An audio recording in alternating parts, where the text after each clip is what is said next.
Montebourg, Montebourg, Montebourg. Il était là, ça c'est encore tiède, je le sens, tu vois, Montebourg. Le candidat anti-système, hein. T'imagines, ancien ministre, ancien député, 32 ans au Parti Socialiste, et le mec te dit droit dans les yeux qu'il est contre le système. Les couilles qu'il a quand même, le mec.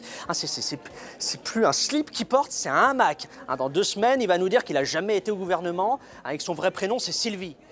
Anti-système. Et ils se disent tous anti-système. Si tu les écoutes, tous. Montebourg, Macron, Fillon, Mélenchon, Marine Le Pen et Nicolas Dupont-Aignan, qui nous sort quand même texto, faut le faire. Écoute bien. C'est pas moi qui suis anti-système, c'est le système qui est anti-moi. Le mec, on l'a perdu dans sa tête. C'est devenu le chanteur Renaud, sauf qu'il a une gueule de vendeur de photocopieuses. Et il t'explique que le meilleur moyen pour lutter contre les élites, c'est qu'il en devienne une lui-même. Anti-système. Moi, ce que j'adore dans l'anti-système, après, c'est les nuances, parce que tu as des degrés dans l'anti-système. Tu as ceux qui sont un tout petit peu anti-système, comme Fillon, et puis tu as les vrais, comme Mélenchon, pour qui le système, alors là, ça va des journalistes à sa petite nièce, parce que si tu l'écoutes, Mélenchon, bon, déjà, c'est que tu as le temps, c'est bien. Mais si tu l'écoutes, les seuls qui sont pas dans le système, c'est genre lui et le stagiaire qu'il a embauché pour lui blanchir les chicots sur Photoshop. Parce qu'en fait, on parle de quoi là? On parle de quoi? On parle du système politique, en fait. Donc, on parle du système électoral, parce que ça va avec. Et dans ce cas-là, comment tu veux qu'une personne qui est candidate, elle soit anti-système? Je veux dire, pour être candidat, il faut de la thune. Faut du réseau, faut 500 parrainages de maire. 500 parrainages de maire. Faut aller vendre sa merde là, sur un plateau télé, à la radio. Je veux dire, par définition, la personne qui est candidate, elle est dans un système d'accession au pouvoir. Le candidat anti-système, ça n'existe pas plus que la compassion dans le cœur de Robert Ménard. Et si on va par là, le vrai candidat anti-système, il n'est pas candidat.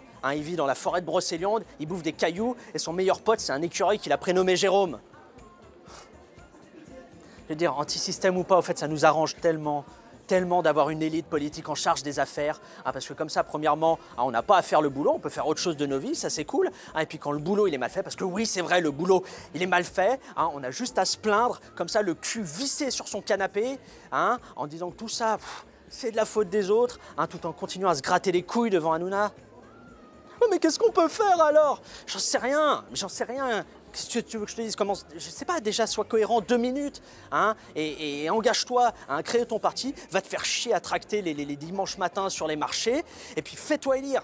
Et si t'es élu, prie super fort, pour pas te réveiller un matin en costard-cravate et avec un compte bancaire au Panama. Et si t'es comme moi, et que t'as trop la flemme et que t'as plus l'énergie de faire quoi que ce soit parce que t'y crois plus, tu arrêtes de voter. Parce qu'à un moment, quand ton mari te fout une trempe 1 jour sur 2, tu fais tes valises, tu chies dans le lavabo et tu te tailles.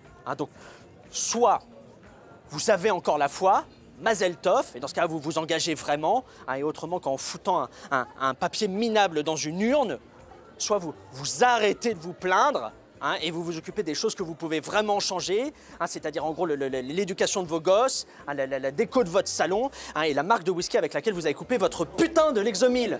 Ça va, Pablo? Ça va, plutôt sympa aujourd'hui.